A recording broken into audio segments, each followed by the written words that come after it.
Hi guys, welcome back to Crafty Quilting Designs. I hope you are really well and having such a really great day.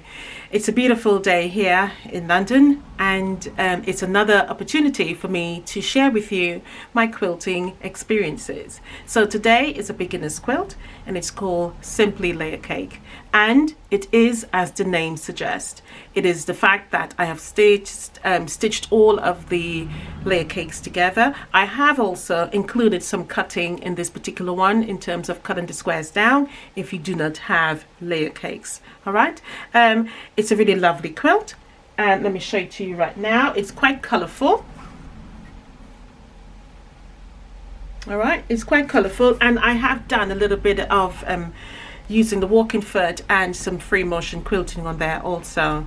So as I said, it's a beginner's quilt, and it's an opportunity to if you're new at this, and you can start with a 10-inch square to just boost that confidence. And sometimes it really does help. 10-inch squares are a really great way, or layer cakes, a really great way to actually make a quilt really quickly and to boost your confidence, and to help you learn to match up your seams, etc., and do a simplistic border, etc. So 10-inch squares are great for that. In fact, my first quilt was a 10-inch square and I still have it to this day. So yeah, I hope you enjoy, and let me actually take you through how I made it now. So I'll see you in a mo. Okay guys, so let me show you how to make this Simply Layer Cake. I have a selection of fabrics here, and I'm going to cut them down into 10-inch squares. Now if you have a layer cake, you can. If you've got a collection of fabrics whereby they all look very similar in terms of print, color, contrast, etc., I would then advise you to use a number of them. Okay, I've cut already some, and I'm going to cut some just to show you the accuracy in which you need to do so. So I have 3 layers here, and I'm just going to trim off so that I have a fresh cut, and that's important to ensure that all of the layers are accurately cut. Let me just tighten my blade here.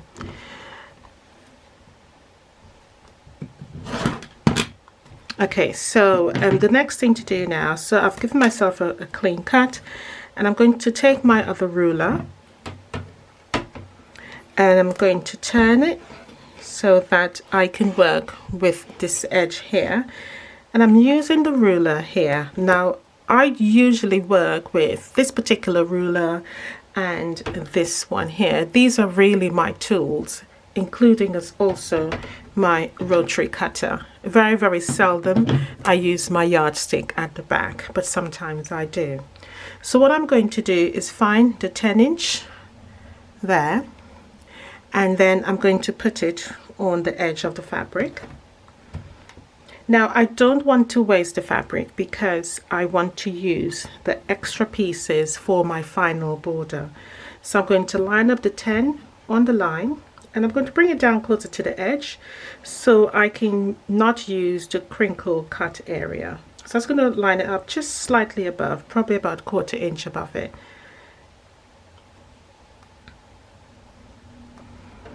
Now I'm going to cut straight off,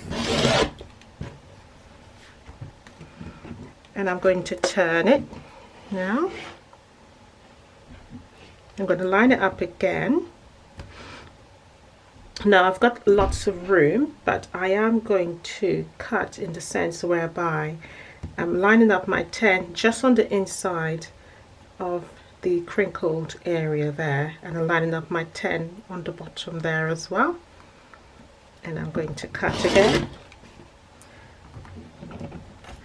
and I'm going to use my freshly cut line now just to ensure to square off the 10-inch.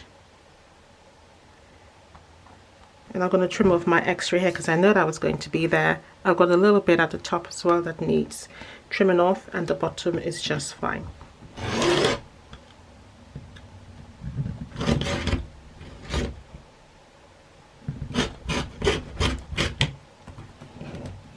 Okay, So there you go, I have my 10-inch. I'll just take that bit off there.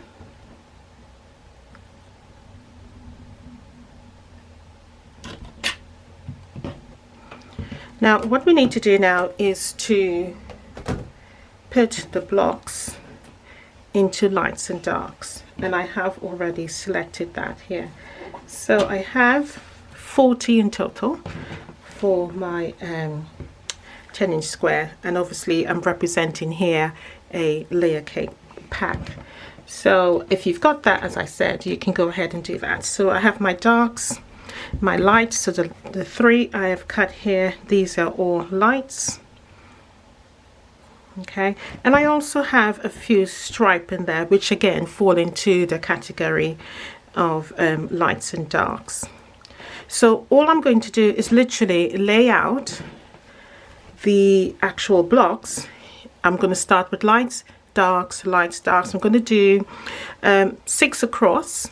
Okay, I'm not sure if I'm going to use all of the 10-inch squares at the moment, but I will take it from there and I'll let you know. So I'm going to lay them out now, and I will show you what that looks like.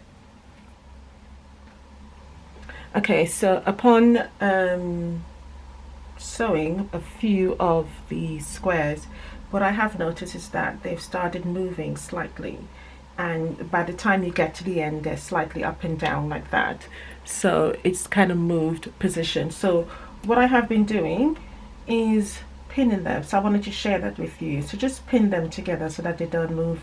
That happens to fabric sometimes, even though you've cut them to the correct length. When you get to the sewing machine, sometimes the feed dogs may take it in a little bit more quickly, the fabric may stretch, could be for many reasons. So to avoid that happening, just pin them, and by pinning them it allows it to stay in place, number one. Number two, your quilt top is really flat once you finish and you've ironed them. Okay, so my 1/4-inch foot is on, and I'm just going to sew all the way down. This is simply straight stitching, so nothing really stressful. This quilt top is going to come together very quickly.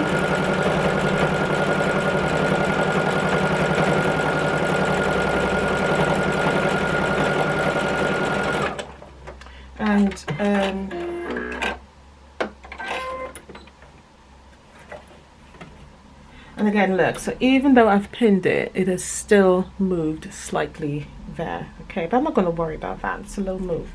So I've pinned the others as well, so I'm just going to continue sewing.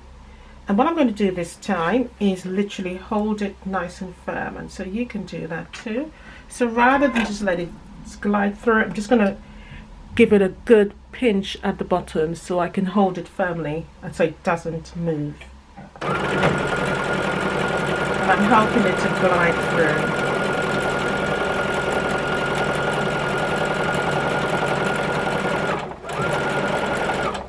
And this one is okay, it didn't move, so that's fine. So just hold them to the end. You can see that that's leveled off nicely there. So the next one again it's already pre-pinned, so this is a good idea to do it this way. That way it moves through the process a lot more quickly. We are sewing together 35 10-inch squares, so I mean, I wouldn't say it's something you can chain stitch, but just making these little steps in terms of pinning it, so you don't have to realign it when you get to the sewing machine. Is already in place. Again, hold the edge there nice and taut, and sew.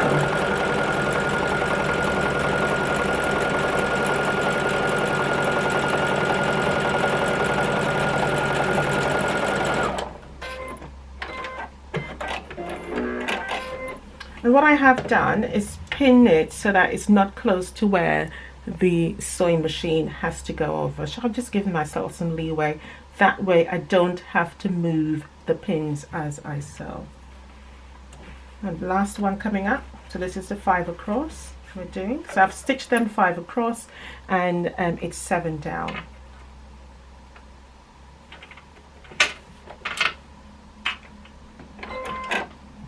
Again, hold it nice and taut and sew.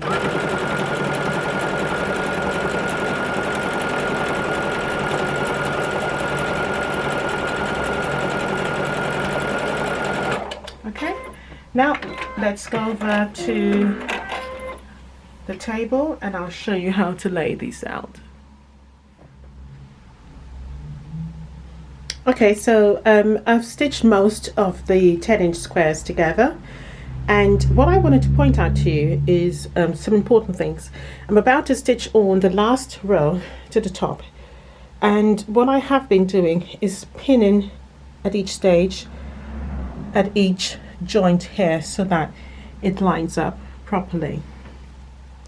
And I'm doing that for two reasons. One, so that it stitches together smoothly. The whole quilt top lays smoothly.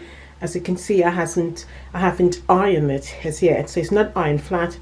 I've just stitched it together, and as I've been stitching, I've just pressed the seams at the back just to ensure that they lay flat. Okay, now the other reason is so that the fabric doesn't move, because as I explained before, the fabric sometimes move, and so if it's pinned together and the seams are nesting, then you haven't got an issue with it being outlined. And there was a few where I was lazy, for example that one, I didn't pin it properly, and you can see it's slightly off there. It's not a major deal, but just pointing out to you so that you know where the errors are in making just a 10-inch quilt such as this one. Again, there you can see it's slightly off.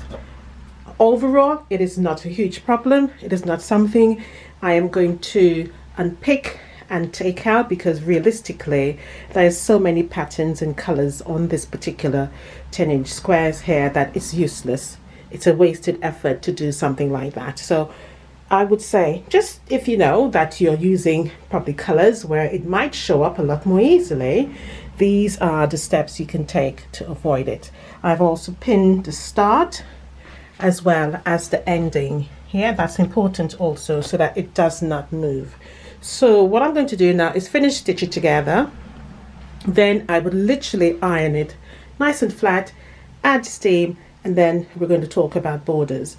Okay, I haven't decided exactly which border I'm going to put on, whether it's a white border first or a blue or a combination. Haven't decided yet. I'm very much, as I've said on many occasions of my tutorials, is that I'm very visual, in the sense I'm on the spot, I think about it, I don't rush the process of making the quilt top, so I take my time and get it done. All right, so yeah, so that's literally it where I'm at the moment, and I shall take you through to the next step in a moment. Okay, so the next step now is to do the borders, and I just wanted to show you how to put the borders in. So my first border, what I have done is cut my 2.5 strips, and I've literally pinned it to the top border. So that when I say the top, to the top of the quilt, so I often do the top and then I do the bottom of the quilt, okay, and then I do the sides. So I usually pin all the way down, okay, and then I cut it, all right, so that, and then I'm not pulling, I'm just laying it really flat on the quilt top, so that when I cut it there, it's nice and even. And again, I'm pinning it so that the fabric don't move. Okay, when I go to sew it, I'm going to keep it nice and taut so that it's not floppy and it doesn't move. All right, so when you do the borders, and any borders is applied to, measure out the border on the quilt top, lay the quilt top nice and flat. Now I haven't laid it out flat all the way because I've done the top up there also, and but I've just laid the area where I'm going to stitch it on really flat on the table, so that once I add on the border here, I can measure it on, okay, nice and easy. So that's what I'm going to do now. I just wanted to point that out to you, because sometimes people go to the sewing machine, they sew, and then they cut. But I think because the objective here is to get the quilt top really flat, okay, and then you find that once you've added your batting, it goes on a lot more smoothly. So lay it all down, pin it in the area, and then cut it. All right, so I'd need to cut this one, and I've already measured from the top there. Okay, so I'm going to do that now to all 4 sides, and then I'll show you to the next step. Okay guys, so I'll show you how to do a little bit of free motion quilting. I'm just adjusting myself and getting my gloves ready. So I've already done a teardrop, so I'm just going to echo that movement again over. So I'm doing them 3 times. So this is the second one, and this is the third. What I have done is to sort of divide the 10-inch squares into 4, and I've used my walking foot to that, and then just use some squiggly lines to divide it into 4. So I'm just echoing the movement in all of the 4 squares, just so that it looks uniform within that restrictive area, and going back to my starting point. Okay, I'm just anchoring it down and adjusting the quilt so that it doesn't move from the position that I want it to stay in. And I notice I'm keep spreading that area so it's nice and flat. And I'm going to make my movement again. So start with a small teardrop and then echo it. Okay, just make sure that everything is nice and flat and you have that free space. And then I'm anchoring again just to make sure it moves smoothly. Second movement again, or second echo again. And I'm trying to make it as big as possible so that it fills the square, that small square down.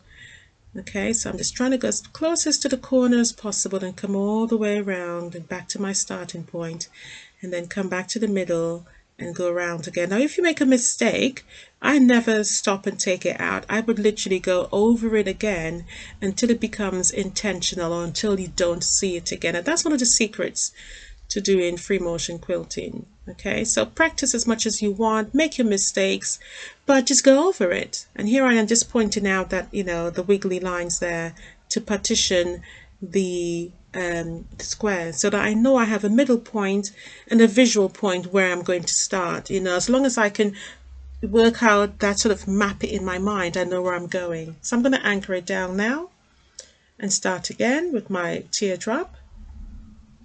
Come back to my starting point and again echo that movement.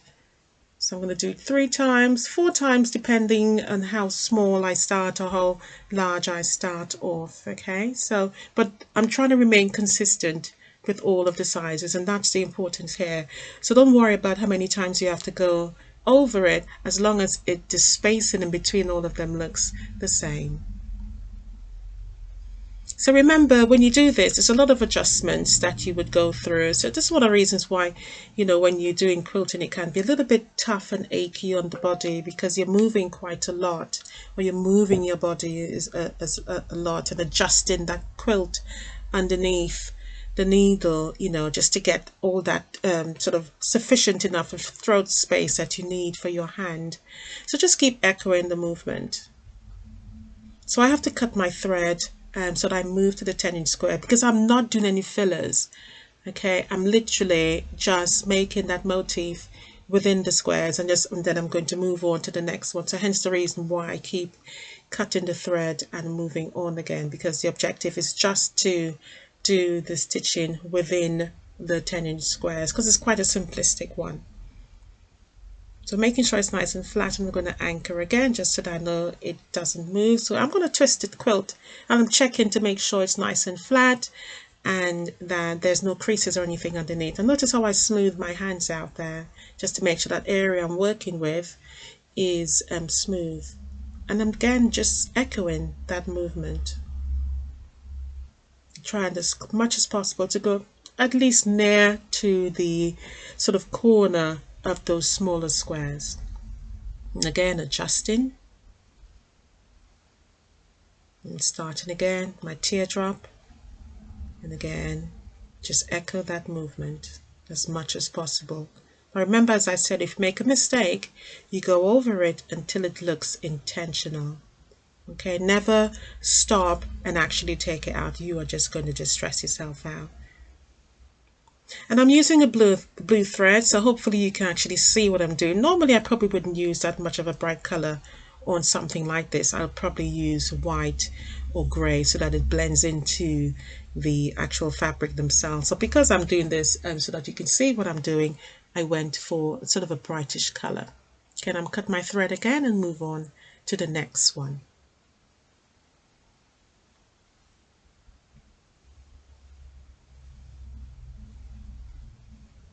Now I tend to remove my gloves a lot because the quilt itself can be slippery, and hence the reason why you need your gloves to move it around. Otherwise you end up using your body strength in the sense, rather than using your fingers to grip it and pull it, and it can make you really tired.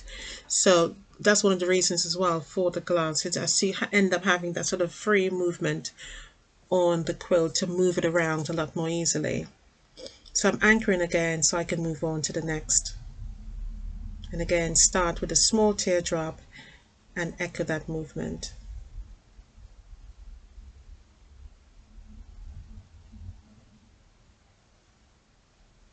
Now sometimes the quilt gets hooks up and I can feel it because when I start to move the needle, it's restrictive, so I can feel where there is a pull somewhere. So hence the reason why I keep adjusting. And you know when it's free because then it moves quite easily. As you can see, it's moving easily now. There's nothing stopping it. So there you go. I felt a little tug there, so I'm going to stop and adjust it. So again, you know, it's really part of it. Adjusting, stopping, throwing that quilt all over you, you know, anchoring it down to make sure it doesn't move. And the best thing to do is to use your needle down stitch or your needle down motion all the time. So once you stop, it automatically stays in there. So again, just echo that movement. So it's a lot of echoing because I want it to remain consistent. And again, that's the third one, and I can see my needle, my bobbin needs changing.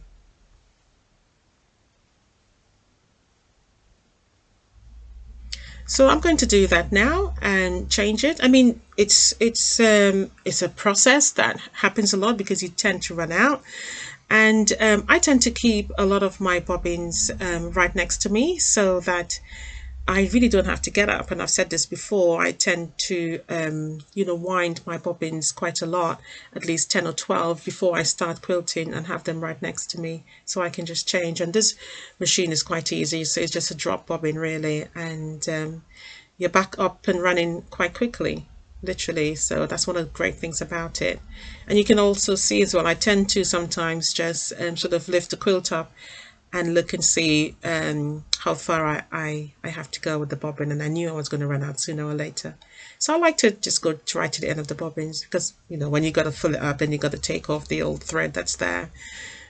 So yeah, I'm just going to get started on that. So you can watch me do a little bit of quilting, and then yeah, then we'll move on to the next stage.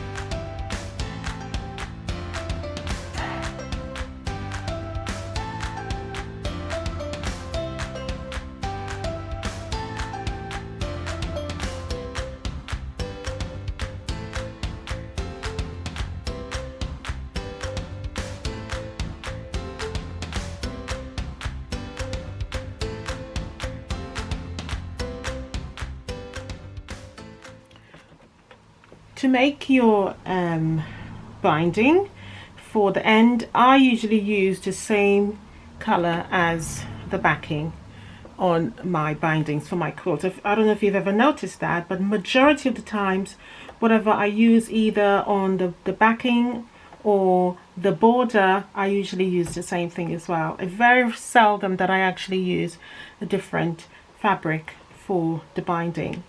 And so to make your binding, you need 2.5 strip of the whole quilt, and you sew them, you iron it together to fold it over. If you need to join, then obviously you do a bias joining. And I'm just going to start, closer to the edge so I can show you how to do that mitered corner rather than going all the way around. I have put my walking foot on, and I've done that because obviously there's a lot of layers here to go through on the edge, and most likely the walking foot will go through it very quickly.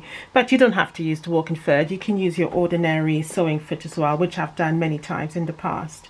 Now I'm going to start with a tail end for probably about 10-12 inches. just so that when I come round to the other end to join it, I have some leverage in order to join it together quite easily. And I'm going to start at the front. Now, to be honest, many times I start at the back to do the binding and I finish at the front, and sometimes I start at the front and I finish at the back. I have no set way of doing it.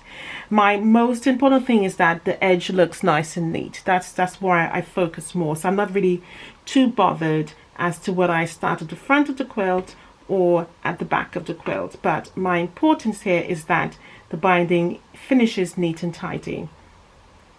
So I'm just going to start, and I'm just laying the fabrics edge to edge together, and again keeping my tail end about 12 inches, 10 to 12 inches. Doesn't really matter however much you want to give yourself, and I'm putting it the binding right to the end.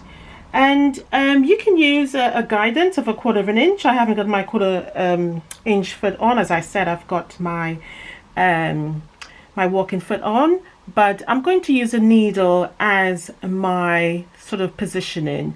So at present it is on the left, more on the left side, and I think I'm going to leave it at that, and I'm going to go down. So it's sort of average the way I'm looking at it at the moment. It looks like it is 1/4 inch in size, but again, it's not something I particularly measure, as long as it's not on the end. Okay, and I'm just simply going to sew it basically, and that's it. Now I tend not to stretch, because, or when I say stretch, don't pull any effort, don't pull it, because what I find sometimes when I first started quilting is that my edges can be wobbly. You know, you see that sort of curvy, wavy look to it, and I know if it comes out like that, it's because I've literally been pulling it out or dragging it through, and I'm stretching the fabric. So again, hence the reason why I've started using my walking foot, so that the feed dots can take in all of the fabric together in one go and not struggle. And I usually do it fast as well sometimes. When I say I stitch a little bit faster rather than slower. And that's basically it. I just adjust the quilt so that it keeps it nice and straight. Oh, put my presser foot down. And again, I just keep it firm on there so that it stays.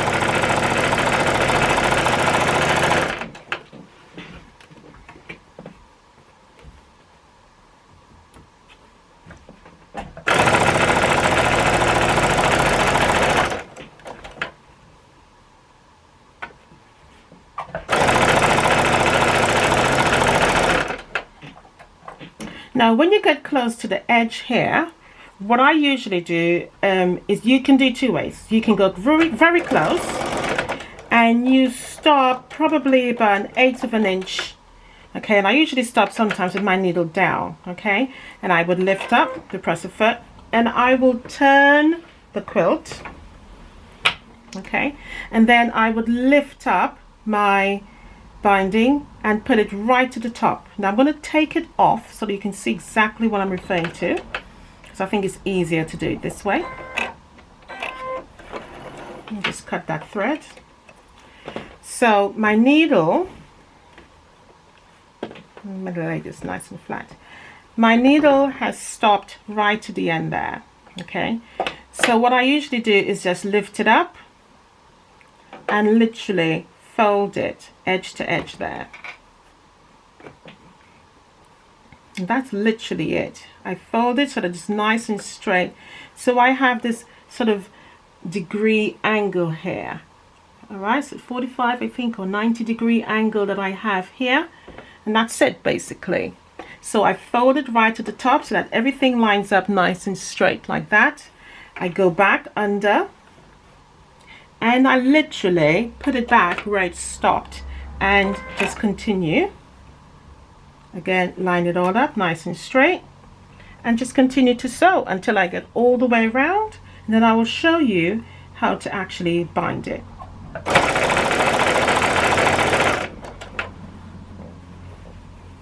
And this is a process whereby you will have to stop and start. Yeah, so don't think that you can just continue going the whole way through. It doesn't work like that, because you need to stop and adjust it and make sure it's doing what it's supposed to do.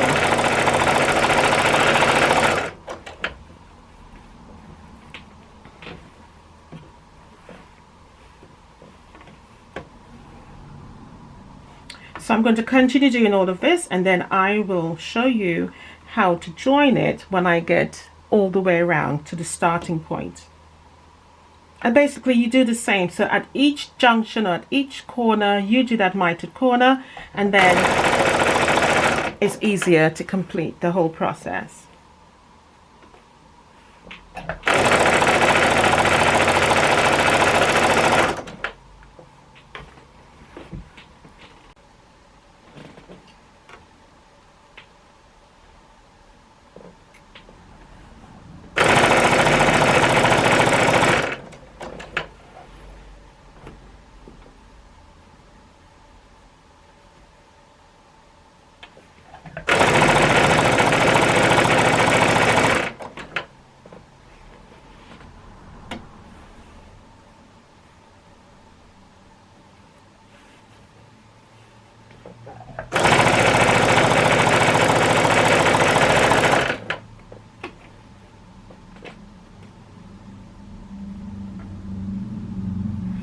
Okay, so I've reached near where I am back to my original starting point.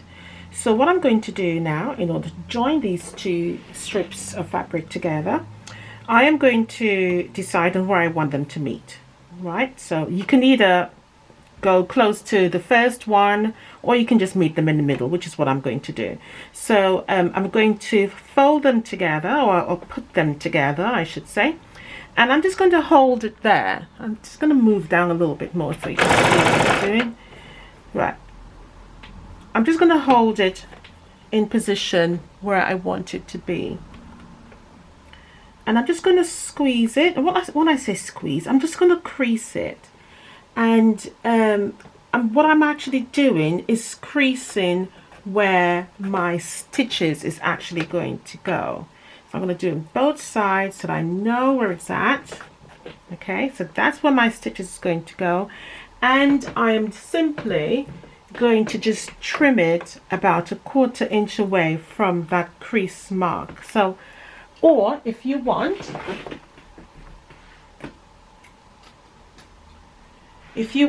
what you can do instead of creasing it, now that's what I do because obviously I've been doing it for quite some time now, and I know, you know, crease it together, or you can just put a little line there with a pen.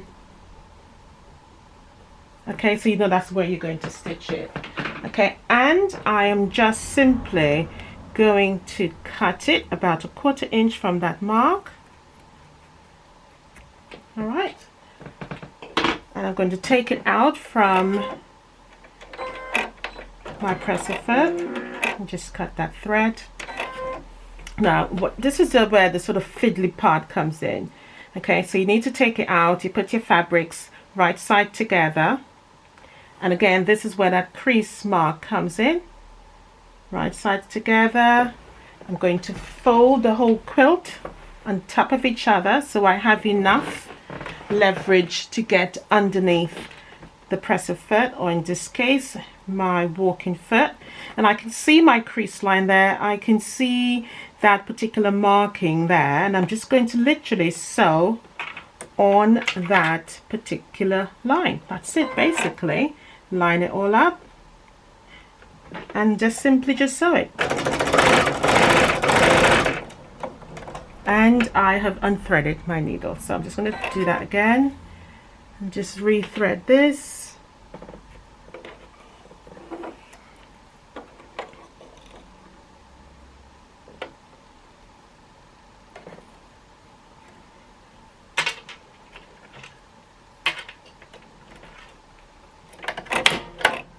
Okay, here we go.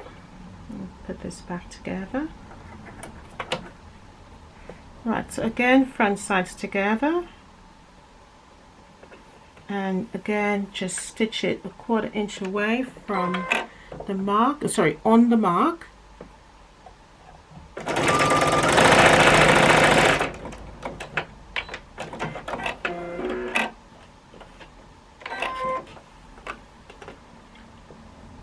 Right, so I can just trim that long thread off. Okay, and all you simply do, now if you wanted, you can trim off this and make it a bit smaller. You can, I usually just finger press it open so the seam is nice and flat. If you wanted, I just finger press it there, look. So if you wanted, you can do a bias joining, but I'm not going to worry about that. It's just that small area. Okay, fold it back and you can see it's the right size.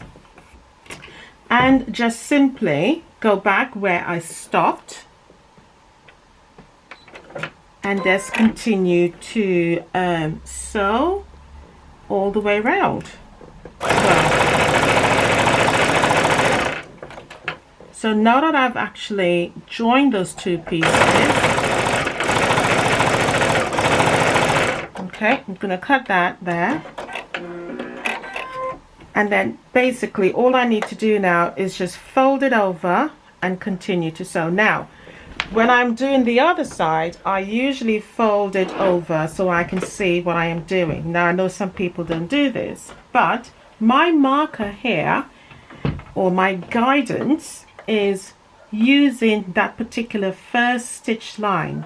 So I now usually fold it over on that stitch line that I first made when I put my my binding on.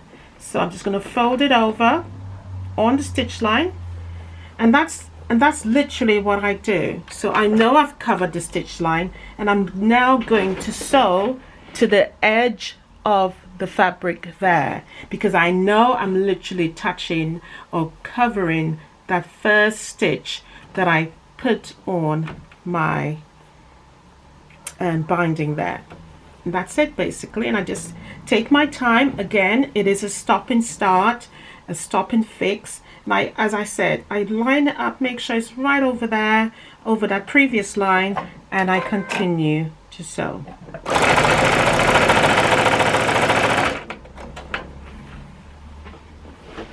And as I said, it is a bit of a stop and start, because you literally have to fit it over there, over that line. Now, another way that I know that I'm covering that line is because the machine makes a different sound.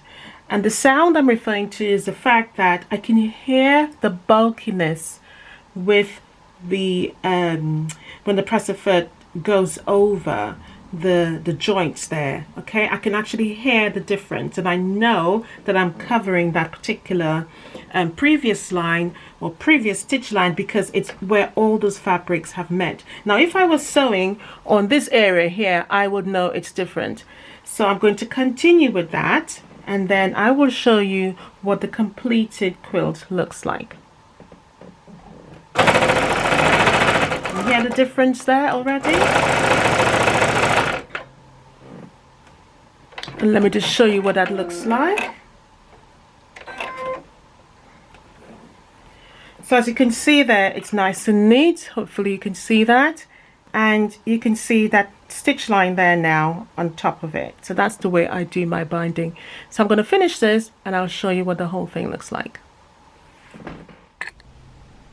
Okay, so this is what it looks like. I am in love with this. It looks really, really fantastic for just a simple 10-inch square layer cake being put together. And when you make something simple and it comes together this quickly, you've got to love it. You know, it's just really fantastic to make a project. It comes together very quickly and you can carry on doing something else and move on to the next project.